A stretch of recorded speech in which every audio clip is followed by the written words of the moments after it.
Okay, so what we'll start with here, and I'll probably put this in the decision-making section of the course. So there are sort of two ways to do thinking, and I know we say this in like every video because or every training, there's two ways to do thinking, but there are sort of what we might call a component thinker, and then there's a system thinker. So there's two ways to see things. So a component thinker, for example, might get in their car and put the key in and then turn it and nothing happens. And they're like, well, the key turner doesn't work because they interacted with the component and they turned it and nothing happened. So naturally, it must be the key turner. And this is very common with ministries and ministry leaders because, we just, see people don't show up. So I don't know, it must be a problem with our outreach, something like that. Alternatively, you have a systems thinker, and a system thinks about the entirety of how everything works together. So a systems thinker, in I guess our analogy, would get in their car, put the key in and turn it, but they're not thinking about the key. They know the car doesn't turn on, but they know, well, the car has an engine and the engine has a lot of parts and this part affects that part. I know when I turn the key, that is supposed to, and I don't know how a system car works, so I'm just making stuff up at this point. That is supposed to initiate the starter, and the starter powers the spark plug, and the spark plug ignites the fuel, and the fuel injector has to do it at the same time. Oh, okay. Or, the battery powers the starter and I don't hear the starter doing anything. So it must be a dead battery. So they have now considered the initial input to the system, which is the key turn. And then based on the functioning of the entire system, they're diagnosing which part is not working or a couple of parts that are not working that they could hone in on and see if maybe they could fix by themselves. And so in order to do that, and of course, which one is going to get you a better result? The system's thinking, because if I call my mechanic and I say, hey, my key turner thing, whatever that is, ignition switch, if that doesn't turn, hey, my ignition switch doesn't work, he's going to say, yeah, you need a new ignition switch. And also you need a new battery. He's just going to sell me what I told him. I mean, that happens all the time. So if I say instead, hey, yeah, I know my battery is not working and I could just go buy a battery, I save money on the fix and I have a fixed car because I could diagnose the system and I could even assess if it's something I'm capable of fixing because I have some kind of idea of my own skill level on fixing this. So a systems thinker is also what we would call a whole thinker, and we've talked a little bit about that. They have the ability to see all of the pieces in the puzzle at least well enough to know what's on those pieces and which piece performs which function. And then based on the issues that are arising, they can turn around and diagnose which piece has an issue as opposed to only seeing one piece. And now a lot of ministry leaders applying this to, ministry and pastoral staff, a lot of ministry leaders only see one piece. And that's what I was trained for in ministry school. I went and they said, if you preach really good, sermons and get to the original context and do your exegesis and you can speak powerfully. And I did 4 years of speaking classes and all this stuff, then you're going to have an awesome church and people are going to come. And that was not true. That does not happen. There's a lot of people who are awesome pastors and speakers. And it turns out you also have to have some idea of how finance works and liability and corporate structures. And, I guess not in the US, but at least for taxation, and you have to maintain your 501c3, and there's a gajillion things. You have to know how other programs work and other ministries and how to manage people. There's like 100 skills, and that doesn't even include any digital stuff.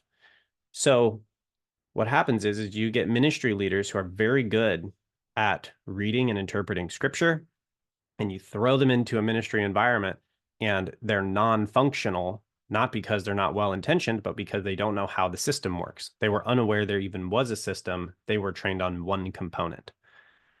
Does that make sense? So, okay, great. Michael, thoughts or questions on that? No, I'm good. I'm good on that. Sweet. So, okay. And so what happens then is how do you have system. Give me 1 second. I'm going to see if I can't find a good kind of image to go based on. There we go. That is a really great image there. And I will probably, okay. I'm going to go ahead. I'm just going to make it for us because the more this AI stuff picks up, the more I'm not wanting to have to refilm all of my videos because they can look at me looking at pictures that are copyrighted. Let me see. There we go. Okay. So I'm going to share my screen. And we're just going to write on the page here. And I'm going to show you how a system works technically. And then we can begin to apply this to a ministry. Annotate. There we go. And it's white. Okay. This and box.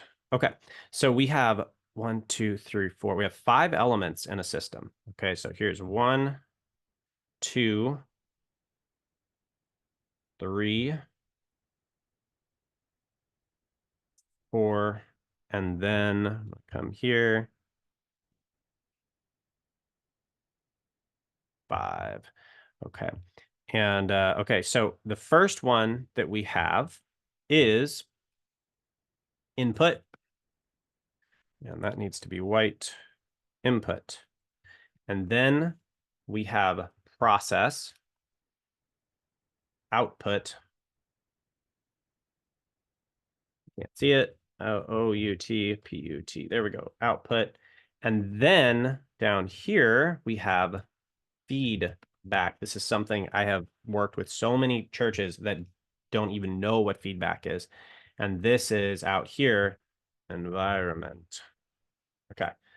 So you can't see environment. I'm sorry about that. And now we're going to grab an arrow. So here's what happens. You have the input. So whatever you put into the system goes in, and then a process happens with that input. The process then does whatever it does and then gives you an output. And what's really going to bother me is that I don't have a bendy arrow, so I'm going to have to like draw this. We'll go this way, and then I'll put it back that way. That's all one arrow. And we got some arrows on the environment. Okay, so this is a system. You can ignore all the Google stuff. Okay, so when we do an input, this has to do with resources. And we've talked a ton about resources when we've talked about decision making, because if the only thing you're doing when you're making a decision is choosing where to put the resources, and when you do that, you're sacrificing those resources to the process. And the goal is that the process produces a fruit.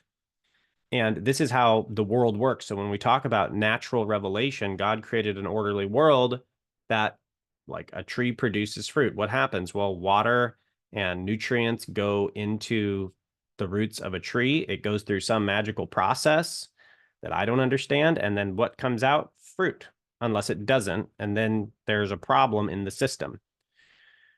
Okay, so what happens with a lot of ministries when we consider this, we do inputs, and the inputs are poor inputs. They're poor initial conditions. So this would be pickle pops.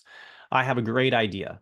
Let's take this many resources, because I licked my finger and I said, people definitely want, to come to church and do, I don't know, Pastor Karen, what do people want to do in this scenario?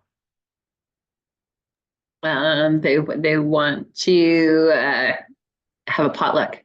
Okay, perfect. Yeah, I love it. People want to have a potluck. Everybody wants to have a potluck. I know it. I feel it in my heart. And then what do? We put the resources on, we pitch it from the stage, we put it in the announcements, we do all the stuff, and it turns out the people at our church don't like food. So that potluck seems like fairly safe in a lot of cases. But nonetheless, we put it in there and the process happens, and the output is we put a bunch of resources in and no one shows up at the potluck. And then what do we do in a lot of ministries? There is no feedback from that. So this happens very commonly online. What do we do? Well, we're going to build a website, and then they put the website online, and the website does whatever kind of process. Of course, the ministry leaders are not aware that there's a process that happens in a website, and then the website gives no fruit. So 0 is the output. And then they come to me and they say, our website doesn't work.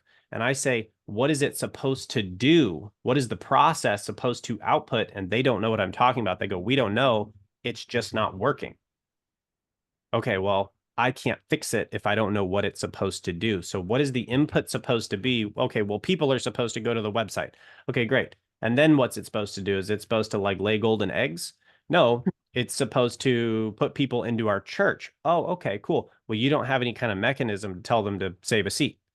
Oh, okay. So now when I redesign the system, I know what kind of process I'm putting in place so that when the output comes out, it actually is the thing they want to measure. Okay. Then what happens when we put this system in place, for example, with a website, I will tell them systems like, for example, any kind of system, a cell, for example, a cell would be very difficult to just sort of get right on the first run. It just falls together by chance. That would be wild. Or any system, a computer code. Those don't fall together. People code them and they go back and they fix the errors and they go round and round and round until it runs properly. Well, that's the same way any system works. And so if I'm putting together a system and I'm building you a website, I'm going to build you a website based on the very best systems and processes I know for ministries and churches. And then what you're going to have to do on the back end is you're going to have to look at the data that it gives you back, because I'm going to link it up to Google Analytics and Google Search Console. You're going to have to look at that data, and here, I'll show you how to read it. And that's feedback. And then based on that feedback, you're going to change the inputs and change the processes to get different outputs.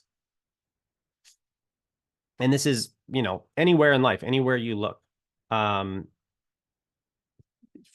For example, and maybe I'll go back and say this. A lot of ministries will say, well, it doesn't give us the output we want. Well, what's the output you want? Well, we don't know. It's just not doing it. So we have to define what that is. But they'll just scratch the whole system and start over. Well, we just need a new website. I rarely recommend new websites because usually you can start with the foundation you have and then put some buttons on there that guide people in the right direction, or remove some icons, some social media. You can usually change things to make the system functional without scrapping the whole thing. And so that is something we don't need to always put a whole new system in place. That's the rarity. The common is we need to actually start measuring with feedback and go back to the input in the process and tweak. An example of why feedback is so important is, let's say you have a car, an electric car, and the input is the car turns on and the chip says drive straight. So it goes in through the process, it drives straight, and the output is it drives straight. And as long as the road's straight, that's a perfectly functioning system. But as soon as you have roads that turn, what do you have to do? Here in the process, it needs to have cameras on this car, and it needs to assess the environment. And then as it outputs drive straight, it's like, oh, well, now the road is turning. So it throws that feedback back in as an input, reprocesses, and now it says, follow the road to the left. So it defaults to drive straight unless another element of this feedback is telling it something different, and then it will adjust. And this is what we call a complex system, because it has to take information from the real world and pull it in to make sure it's functional. And this is also true with ministries, because what happens, for example, as a congregation, let's say, doesn't grow, but it ages. Well, even if you have an aging congregation, the needs of that congregation change over time. So if that congregation is 30 years old, that has one set of life needs. But as that congregation gets older, they're going to have a different set of needs, in 20 years, and now they're 55 and not 35. If you don't change your system to address the changing environment, now we're talking about environment. If you don't change the system to address the changing environment, you're going to have a non-functional system, because, people need kids ministries when they're 35. They don't need that when they're 55. And so if you still have a kids-oriented church and you've had, again, no additional people, which hopefully wouldn't happen, but all things staying the same, you should probably transition out the kids ministry and transition in something that is more relevant to 55-year-olds. I don't know, squash or something. I'm just making this up. And so the environment plays a role on the system. I'm working in an advertising account right now, and they sell very large event tents. And what they have realized is that the environment, the temperature plays a role in how many tents they sell, because it turns out people don't want to have outdoor activities in the winter. So they have created different advertising campaigns to advertise to like northern states and southern states, because southern states sell tents in the winter and they run those in the winter, which is quite smart. And when I was looking at it, I was like, why are we splitting up the states? This is weird. I've never seen this like this. And then we talked to them. Oh, okay. I get it. They're factoring the environment into their advertising system so that that system can evolve over the year and perform optimally. And so then the question is, they're like, we don't really know if it works. That's just what we saw. And my job then, so they've put this in place. My job is to actually look at the feedback and see if the system they did works or if I need to change it. Is this kind of making sense with how you could apply this to ministry in a systems thinking sort of role? Great. I think I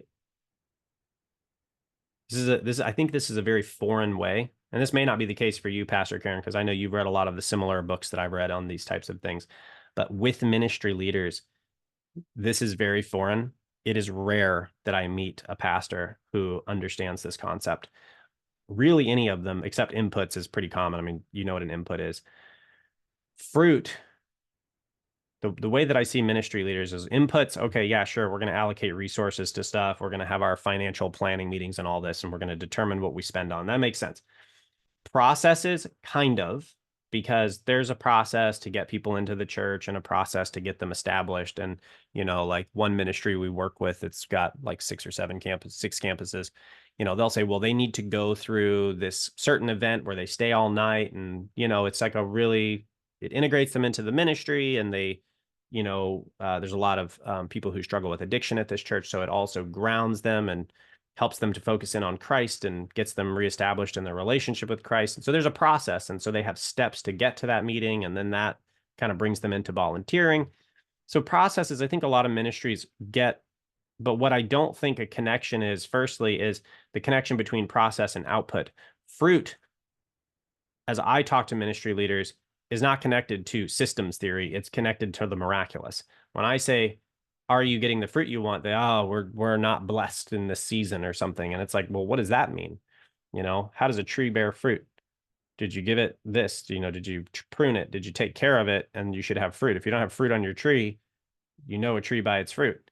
So the output is connected to the process and the inputs. If you have bad inputs and a bad process, you're never going to get fruit. Okay, so that is an epiphany moment for a lot of ministry leaders I talk to, is yeah, the things that you do lead to the outcomes, because again, we base our thought process on miraculous thinking more than natural thinking. So that is a big thing. The fruit you get is, you know, within your ability to put. Now, I think God blesses us when we work according to the laws that he's put in place in creation. And I think he can also bless miraculously. But either way, outputs then, and this is why ministry leaders have such a difficult time fixing their systems, is because they do not understand that even if they know they have a system, they don't understand what feedback is. So when I work with ministries and I say, well, what's your output? Well, we don't like our output and our process isn't getting the output. Great. So what is the output telling you needs to be changed? And they don't know what that means either. So we don't know how to take the output, assess that fruit, and say, what is it giving me? And that can be analytic data. That can be surveys. You know, how would you rate our church on a 1 to 10 and they're giving you a 4? Okay, well, we need to dig into that and figure out what's the reason we have a 4 here. And so the feedback then should influence the new inputs. You know, if the road is turning, you don't want to find out when you fly off the cliff. You want to find out on the white line on the edge of the road so you can stay on track. And that's what feedback gives you. What happens is if you do not assess feedback intentionally, reality will give you a feedback when the car goes off the cliff because it did not turn, and then you don't have a car and you're toast anyway. And that is why many churches and businesses go out of business. It is because they failed to assess feedback. They did not properly assess the needs, and that is the core element there. They did not properly assess the needs of the people in their ministry. Or additionally, they did not properly assess the environmental effect on the needs of the people in their ministry. And then reality told them, you now have no resources left because you didn't assess that and you're done. And that's why ministries go out of business or out of ministry or whatever you want to call it. That was particularly, I think, pronounced during COVID, because a lot of ministries then had nobody coming to church and they could not implement this system online. This is systems theory. They could not implement a new system online quickly enough to cover the bottom line. And this would be another example of that. Any thoughts or questions on systems theory before we kind of move forward with this? Because I do have some other points on complex, which are called complex adaptive systems. But thoughts or questions? Okay.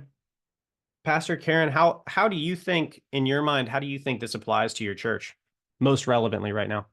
Well, for one thing, right now we're in a stats process with our annual reports, and so we're trying to determine our online presence for our live services on Sunday, and so there's a lot of just questions around how we figure out what's the accurate number of people viewing it, and then what does that mean for us, kind of long term. So I'm trying right now to figure out just how to actually read those analytics on YouTube. And that's been a little more challenging right now. Great. Okay. So, well, to that, let's assess this. Okay. So the question is, there's no right or wrong answer. Truth is not relative. Obviously, God has truth. However, systems and how they operate is relative to the needs of the user. So the question then is, what is the output that you're looking for? What indicates success for your ministry and in line, right? Vision thinking, where does God have you going? What's the vision of the ministry? And then in regard to YouTube, firstly, just thinking entirely about, how do I say this? Stepping back from all of the systems and saying, do I even need these systems? Firstly, does YouTube align with that vision? And if it does, what is the result? And Michael and I were just talking about this for his marketing firm. What is the result that needs to come out of YouTube to justify the resources that are funding it? So views, why views? Because a certain number, that's not even a result. That's like a process. A view is something that happens in process from people coming into that system, seeing it, and then doing what? They view it and accept Christ, because that could be a legitimate fruit or output you can measure. Or subscribes isn't really even a measure in and of itself, because what does a subscribe do for you? Maybe nothing. Maybe people subscribe. Is it income from the YouTube channel because the income from the channel funds the ministry? Okay, well then you're measuring income, and you're measuring, and that's also completely legitimate. Your ministry makes tons of content. Why not make a little money on that? Okay, so then you would measure the key performance indicators that are in line with income. Do you have at least 1,000 subscribers and at least 4,000 watch hours? And if you don't have at least those two things, you need to be tracking the key performance indicators that would monetize the channel. How do we get more subscribers? How do we get more watch hours? And then that's what you track. Users doesn't even matter. Does that kind of help you to assess that? Yeah, like I think we're looking at it really from a small thing, and right now I don't think we're even reading the numbers accurately. So I think what we're noticing is the people that are viewing are using it as a way to kind of test out our congregation, and then they're actually physically coming. Okay. So I think one of the outputs is they do arrive at some point, or they might give us a donation of some sort. Okay. So one of the things you would want to then figure out, and this gets more technical into, like, this is actually a little bit more technical in marketing. This would be conversion tracking. Okay, so conversion is a passive viewer to an active participant. So when we talk about conversion in the Christian church, we're talking about accepting the faith. When you talk about a conversion in digital marketing, it's someone who says, I'm committing to participate in some meaningful way and take my name and my email and let's move forward with this relationship. That is when they have entered the convert phase of the, have we just seen the marketing funnel? Have we ever done that? No. Oh my gosh. Okay. That's next week for sure. So yeah, they enter the marketing funnel when they just meet you on your YouTube channel, and when they convert and give you their personal information, they're saying, I'm interested in moving forward with the relationship. Like, let's go on our first coffee date, you know? So you meet someone, you're just connecting. That's just a first touch point, and then first coffee date. Hey, let me get your, your name and your phone number. I'd love to take you to coffee and get to know you. And that's true in any relationship. You can do that in business and or personal relationships, whatever. And that's where you start to get to know them. So you want to track the relationship between YouTube views and save my seat or something like that. And you can track all that through analytics. You can also implement Google Tag Manager for more advanced solutions with that. Google Tag Manager and track cross domain. So you would tell Google Tag Manager you own that YouTube channel and you want to track people coming from that YouTube channel to this specific sign up page. So maybe the way you would do that would be like in all of your YouTube channel links saying, hey, if you love this channel, you want to come check us out, click the link in the description and go ahead and plan your visit today. Save your seat today. You make a specific landing page on your website that is only for your YouTube channel. It's not on Google. So you make sure it's what's called a no index page. There's almost always a setting on the back of the page that says, allow search engines to index this page. You say no, so Google can't find it. So you don't have rogue people showing up on that particular page. And then anyone who books on that page and saves their seat or plans their visit came in through YouTube. And then you can actually assess the results of your YouTube channel. And then there's formal ways on Google Tag Manager to track that. Is that helpful? Something like that? Yeah. Excellent. Awesome. Michael, any ways in particular this you see this sort of systems thinking applying to your marketing firm? Yeah, I'm actually equating it to like in strategy where they tell you to focus on the war rather than the battles. Yes. That's what the system versus component thinking is, appearing to me. Mm-hmm. That's awesome. War Yeah. versus battle. Yeah. No, yeah, you're exactly right. If the input on the front end requires 10 times more money, and then this is a very chess thinking. You go to the board, Pastor Karen, you're like, I need 10 times more money for this ministry. And they're like, what are you, crazy? But you're like, well, I tested the process and the outputs, and it turns out we get 1,000 times more outputs if I do it this way, and it requires 10 times more money. Then they would be like, oh, here's 10 times more money, because anybody would give 10 times the money for 1,000 times the output. Of course, you do that, but that's systems thinking. Very good. Awesome. Okay, so some further things to note when we're talking about complex adaptive systems, which is what we're talking about.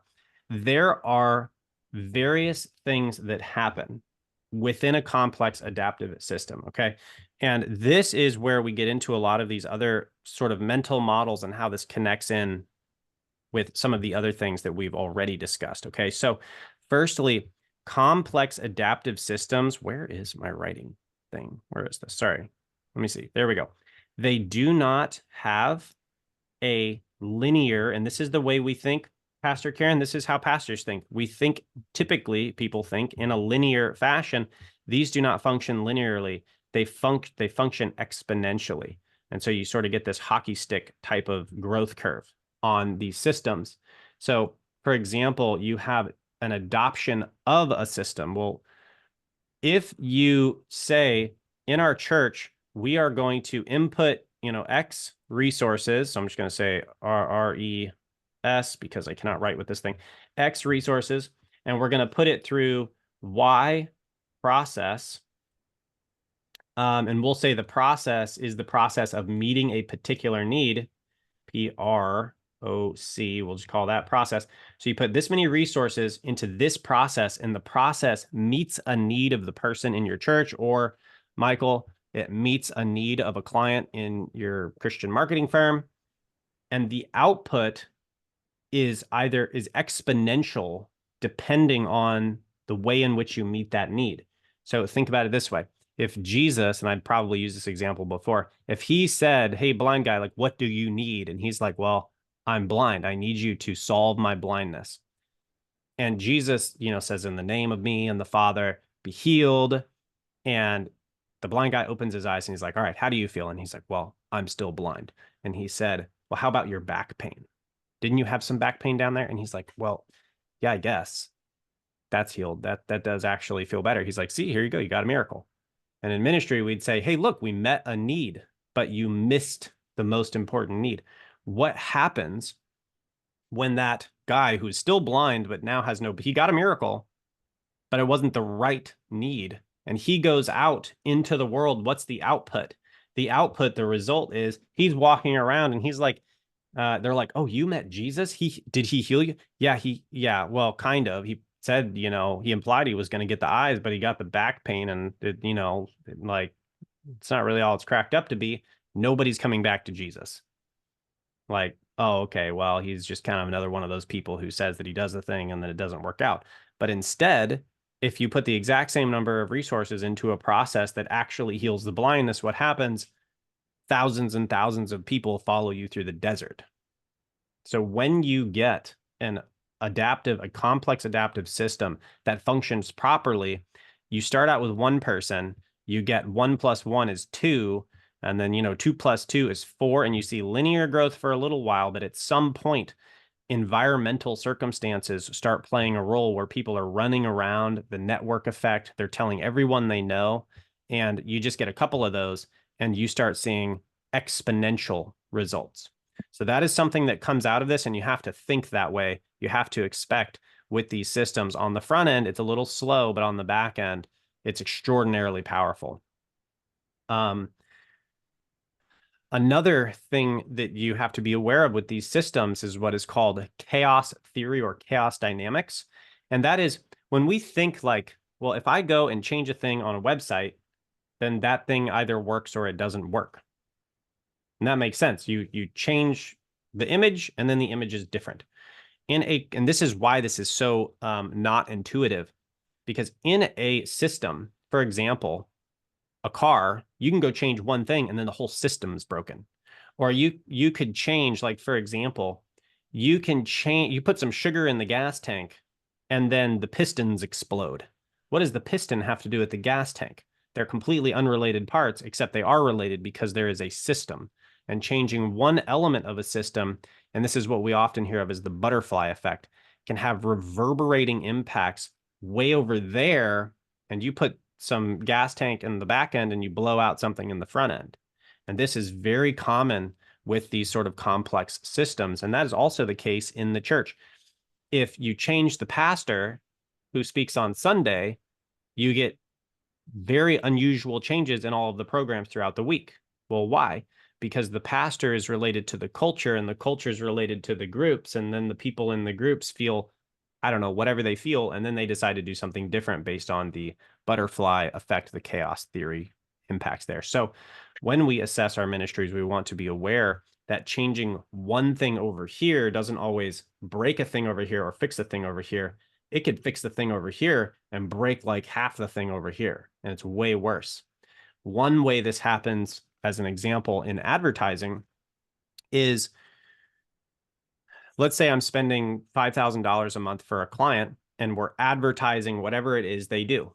And they are getting $3, let's say they're getting $5 back in purchases from every $1 they spend. And Michael, I know that you've seen this with a lot of the clients you measure their total return.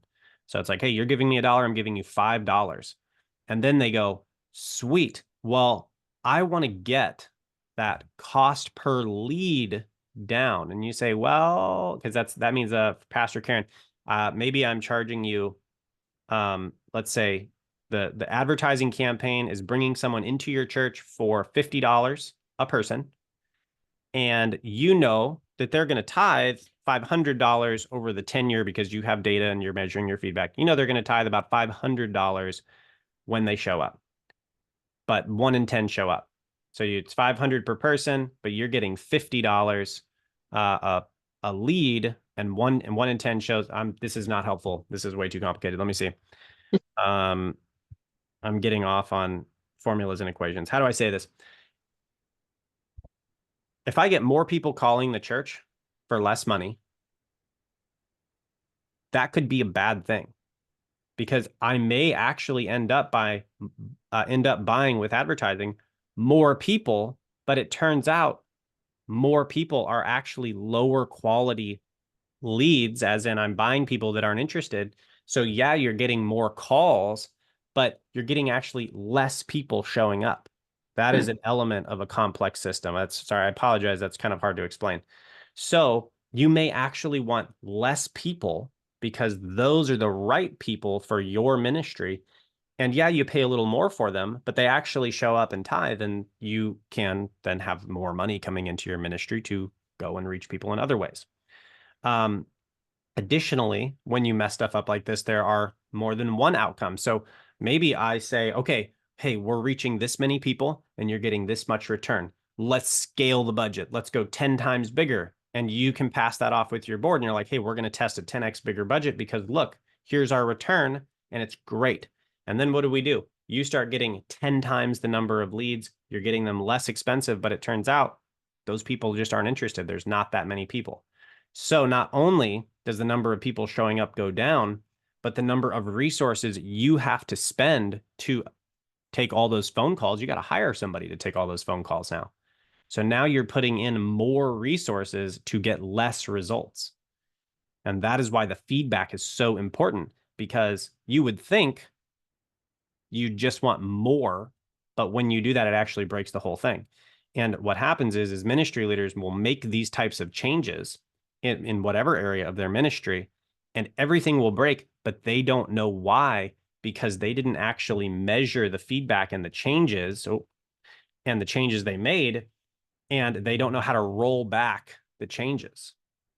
So, and this is something that happens like, oh, you updated your Microsoft Word or your Microsoft, whatever this Windows, and the whole thing's broken, and they have like a revert to prior, because they want you to know, oh, I implemented this change and it actually doesn't work because it's really buggy. Let's go backwards because it was better. That is a strategic move on a system, because you have to try a lot of things and you've got to break it a lot of times and go backwards and try a new one. And you break it and you go backwards and you try a new one until you find a better way to have the system, and then you keep that one. And then you make targeted changes and measure feedback there. And maybe you go backwards or maybe you go forwards, but the feedback determines what functions. Is that making sense? Okay. I do apologize with the math and the numbers. It's kind of hard to put those into words. Yeah, I think this is a pretty good overview of sort of complex systems and how they work and how we need to see things in a broader scope. One more thing that comes to mind, for example, is sermon selection. We've got on our website, we've got like, my goodness, 15,000 people a month that look up our sermon topics blog. And one of the things that's so popular, Pastor Karen, is ideas. We have thousands of people every month. We're almost at 50,000 hits a month right now. And there are thousands and thousands of pastors every month that look up sermon ideas, women's ministry ideas, women's event ideas, men's ministry ideas. We want ideas for everything. Why do you think all of these ministry leaders want ideas? Because this is one of the things I ask myself to meet needs. I guess they're looking for something more creative or something to inspire them. Okay. And why would we need that though? So that we can attract more people. Yes. And why would you need to attract more people?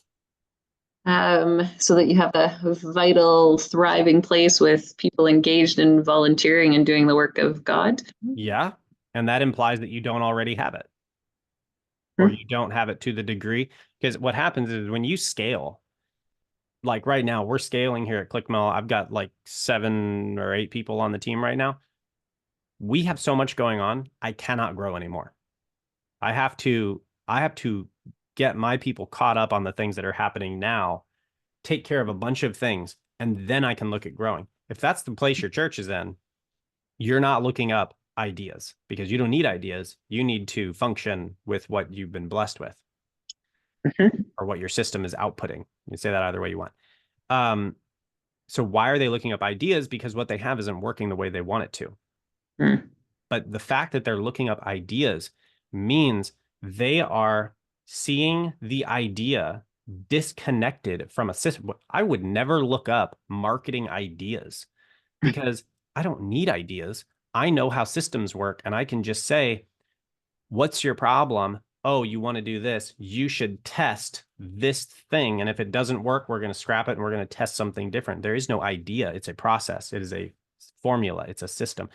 And so what that means about ministry leaders is they are quite literally looking for ideas and throwing stuff at the wall. And what happens when it doesn't work? They just do another idea. But we never actually measure the feedback and put it into a whole system. And furthermore, ideas also seems to indicate, and this may not be the case in all cases, obviously, but we're not really assessing needs because an idea intrinsically is not like, how do I say this? The keywords are not that that ministry leaders are looking up, do not say how sermon topics to meet the needs of my congregants. It's just sermon ideas 2024. They're just looking for something new to talk about, which I get. I mean, I remember doing this when I was in youth ministry. It's like, oh man, what do we talk about this week? Well, if you were thinking as a system and the needs of your congregants were at the center, you would already know what to talk about. You wouldn't need an idea. You would say, what are the biggest problems of these people? Like Jesus gave fish to fishermen. He gave water to the woman at the well. You know, if I know the biggest problems in the lives of my congregants, you know what to talk about, and you just talk about that until it's not a problem anymore. Then they are healed. They go all over the Syrian desert, which is what happened with Jesus in Matthew 4, I believe. You should read that, by the way. That is crazy. He's teaching and healing. They go and walk themselves across the Syrian desert, grab their friends who are crippled and blind and lame and all the sick, and they drag them back to Jesus across the desert. They're walking across the desert twice. Bring them to Jesus. He heals them. They go all over Israel, grab their sick friends and bring them to Jesus, and he heals them. And then it says people followed him from everywhere. You want to talk about a system? He met the most deeply felt need. It created an output of enthusiasm, and people ran across the desert and brought more people to Jesus. The feedback then was, this is working. And what does Jesus do? Continues to work the same process, and round it goes. And then there are thousands of people wandering with him through the desert. And we know in other passages what happens. He's got to get away from these people. That is what happens when you scale a system that's functional, is you've got to figure out how to function yourself because it's working so well, it's going to consume you. And that's what we're seeing with Jesus. And so, yeah, I guess to that end, in ministries, we use a lot of ideas, but we don't actually know how to think about it in a system. And that an idea implies there's no system. We're just throwing the spaghetti at the wall.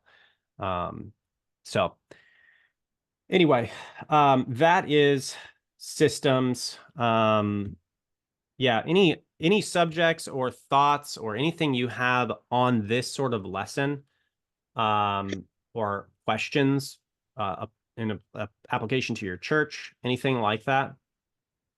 No, I think this is kind of what we're starting to do, which is good. And I agree with you that I think we often don't ask for feedback, and I think we need to do that more for sure. Because there's been a few programs recently that we've offered, and there just hasn't been the uptick. So people are saying they're interested, but then they're not actually coming. So awesome. That's good that you see that. Yeah. So I guess what I'm trying to figure out is what yeah, getting back to what are the key needs, like people love to say these are our key needs, but they're always the same that they've always been. So instead of actually having the conversations with the people who are on the fringes, we're just hearing from the mainstays, right? So Right. it's a challenge for sure. Yeah. And I would say this, you do have to throw spaghetti at the wall. You know, we've tried discipleship school, we've tried internships, we've tried every kind of marketing service, and some of them work okay. Discipleship school did not work at all, so we cut it. I'm not going to waste my time managing all these pages on the website and updating them if nobody's coming in. Internship, crushing it. I get intern requests every day. Yeah. And so, okay, we'll keep it. But we tested 50. We've tested so many different things. I don't even remember them all anymore, but I'm looking to measure the result. And if it does not get the result, I'm immediately, maybe with our traffic now, almost within 30 days, usually, I'm cutting it and saying we're going to move on to something else because I can't drain the resource. Yeah, so that's awesome. I love that. And if they say they're going to come, this is very common in the business books. If they say they're going to buy, but then they don't actually buy, you don't have a winner. It's a pickle pop. Like, don't waste your time. Yeah, I think over the last little bit talking with you is I'm refocusing on the leaders that are here and really making sure that they're feeling nurtured and supported, and then hoping to kind of build that up again so then we can start doing more pieces and offering different things. That's awesome. Good. One of the things I've seen with leaders, and there's, for example, we have one intern who's been here, graduated the internship program, has over 500 hours of digital marketing and is just staying. And we've had this happen a few times. What are you staying for? Well, I don't know. It's just really great training. Well, what do you want to do? I don't know. But it's just the right, it's where God has me. Okay, well, why does God have this person here? And the answer, when they stick like that, like you said, the key leaders, when they stick, it's because they're aligned with your vision. It's because they want to go. They kind of know where your church is going, even though if they can't say it, which they need to be able to say it, that's part of it. But then you can tell them where you think they're going. Like if you're here and you're really this excited about this, it seems to me like God has I'm not talking to you, Pastor Karen, maybe to this intern, right? It's like, it seems like God has a powerful ministry, a digital ministry in the works for you, whether that's with ClickMail or whether that's a business that you're going to start and work with ministries, or you're going to work in a ministry, which is probably the case with this individual. And it seems like you need or you want more training in these areas, even though you don't have to be here. How about you go and we get more advanced in that area so you're more prepared for that calling. And now they're more willing to do, and that's exactly what's happening. So I'm sort of vision casting and seeing what sticks with that person. And usually you can hit it on the nose the first time, because if they've been around long enough, they're just going where your ministry is going. And so, and it's like, oh yeah, oh, that's exactly what I'm feeling like is supposed to happen. It's like, well, I think that's what's going to happen if you're here. Why don't we go ahead and keep running down this path? And let me train you for this. Let me train you for this. And then they're like, yeah, yeah, yeah. And that's how we end up with interns running a whole team of interns, So it's really, really crazy. So maybe even helping them to define why they're there in your ministry. And when they agree with you, you can then use that to provide them even more responsibility. That's a win because it's taking them where they want to go. Right. So maybe something there worth considering. Hmm. And again, I just try to test all these things and see what works on my end. And, people are the same. If it works over here, it'll work with you too. So, well, awesome. Great. Well, I'm going to stop filming here.